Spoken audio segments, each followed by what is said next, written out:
बिहार की राजनीति में एक बड़ा खेल होने जा रहा है। जी हां, अचानक से आरएलएसपी सुप्रीमो उपेंद्र कुशवाहा बिहार की राजनीति के लिए मोहरा बन गए हैं। जरा सवाल को आप ढंग से पहले समझ लीजिए, नीतीश कुमार को क्यों आखिर उपेंद्र कुशवाहा की ज़रूरत आन पड़ी है।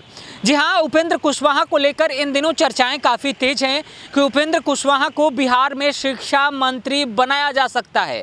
इसको लेकर लगातार आपके पास खबरें परोसी जा रही हैं, लेकिन इसका हकीकत क्या है हम आपको बताते हैं। आखिरकार नीतीश कुमार की ज़रूरत अचानक से कैसे बन गई उपेंद्र कुशवाहा, क्या कुछ बड़ा खेल हुआ? तो देखिए, पहले उपेंद्र कुशवाहा को लेकर नहीं बल्कि नीतीश कुमार को लेकर आपको थोड़ी जानकारी दुरुस्त कर लेनी चाहिए, क्योंकि नीतीश कुमार को जब से बिहार का मुख्यमंत्री बनाया गया है इस बार, तब से लेकर अब तक बीजेपी उन्हें झटके पर झटका दे रही है। और ऐसे में अब सवाल यह है कि बीजेपी क्यों झटका दे रही है, क्योंकि नीतीश कुमार की पार्टी का जो जनाधार है वो इस बार काफ़ी कम आया है। इस वजह से पार्टी को लेकर के नीतीश कुमार खुद आश्वस्त नहीं है और जितने बिहार के विकास के लिए एक्शन लेना था, उससे ज़्यादा कहीं अपनी पार्टी के लिए वो कार्यरत नज़र आ रहे हैं। कभी आरसीपी सिंह को जिम्मेदारी देते दिख रहे हैं, तो कभी पार्टी कार्यालय में पहुंचकर पार्टी के लिए औपचारिक बैठकें करते हैं। अपने जितने भी पार्टी के लोग हैं उनके साथ सलाह मशवरा करते हैं, क्योंकि उन्हें भी इस बात का ज्ञात हो गया है कि उनकी पार्टी कहीं ना कहीं बिहार में अभी के मौजूदा हालात में कमज़ोर पड़ने लगी है।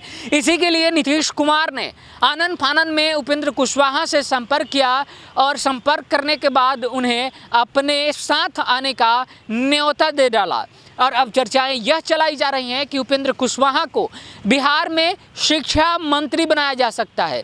एक तरफ जहां मंत्रिमंडल विस्तार को लेकर के नीतीश कुमार लगातार यह बयान दे रहे थे कि मंत्रिमंडल का विस्तार इसलिए नहीं हो पाया कि बीजेपी ने अपने तरफ से कोई सूची नहीं दी।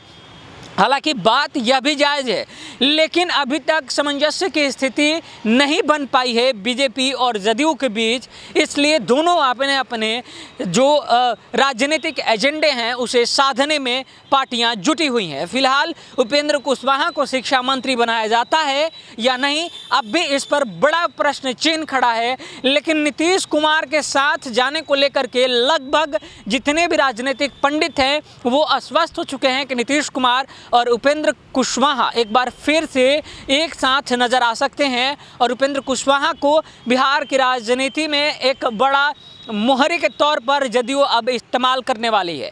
कुशवाहा का वोट बैंक यानी कुशवाहा वोट बैंक का जो जनाधार है वो काफ़ी अच्छा खासा है बिहार में। इसलिए अपनी पार्टी को मजबूत बनाने के लिए नीतीश कुमार एक बार फिर से आरएलएसपी सुप्रीमो उपेंद्र कुशवाहा को अपने साथ लाने के लिए पुरजोर कोशिश में है। अब देखना बड़ा दिलचस्प होगा। जिस प्रकार की खबरें बताई जा रही हैं कि उपेंद्र कुशवाहा की पार्टी का विलय जो है वो जदयू में हो जाएगा, क्या ऐसा वाकई होता है या फिर जो आरएलएसपी है यानी आरएलएसपी सुप्रीमो उपेंद्र कुशवाहा अपने तरफ से भी कोई ऐसा शर्त जो है वो नीतीश कुमार के समक्ष रखेंगे या फिर क्या होता है वो भी हम आपको आगे बताएंगे। लेकिन सबसे बड़ा जो खेल है वो यह है कि सबकी नज़रें इस बात पर टिकी है कि क्या उपेंद्र कुशवाहा को वाकई बिहार में शिक्षा मंत्री बनाया जाएगा, क्योंकि उपेंद्र कुशवाहा लगातार शिक्षा को लेकर के बिहार में जगह जगह प्रदर्शन करते रहे हैं। इलेक्शन से पहले भी बिहार में जो चुनाव होने वाले थे उससे पहले भी उनकी पार्टी ने जोरदार प्रदर्शन किया था, पुलिस ने लाठियां भी चार्ज करी थी। तो हमारे लिए सबसे बड़ा मुद्दा तो यह है कि उपेंद्र कुशवाहा को अगर शिक्षा मंत्री बनाया भी जाता है, उपेंद्र कुशवाहा बिहार को लेकर जो शिक्षा नीति है उसमें किस तरह से विस्तार करते हैं और किस तरह से बिहार को शिक्षा मुहैया करवाते हैं। क्या शिक्षा की जो स्थिति है वो सुधरती है या फिर नहीं, यह भी देखना हमारे लिए बड़ी दिलचस्पी की बात है। राजनीति उनको खेलने दीजिए, मुद्दा हमारा यही रहेगा। फिलहाल जैसे ही उपेंद्र कुशवाहा के लिए औपचारिक ऐलान कुछ हो जाता है हम जरूर लेकर के आप तक पहुंचेंगे और बताएंगे कि क्या कुछ हुआ है। फिलहाल इस खबर में इतना ही। आगे की खबरों के लिए आप बने रहे हमारे साथ। नमस्कार।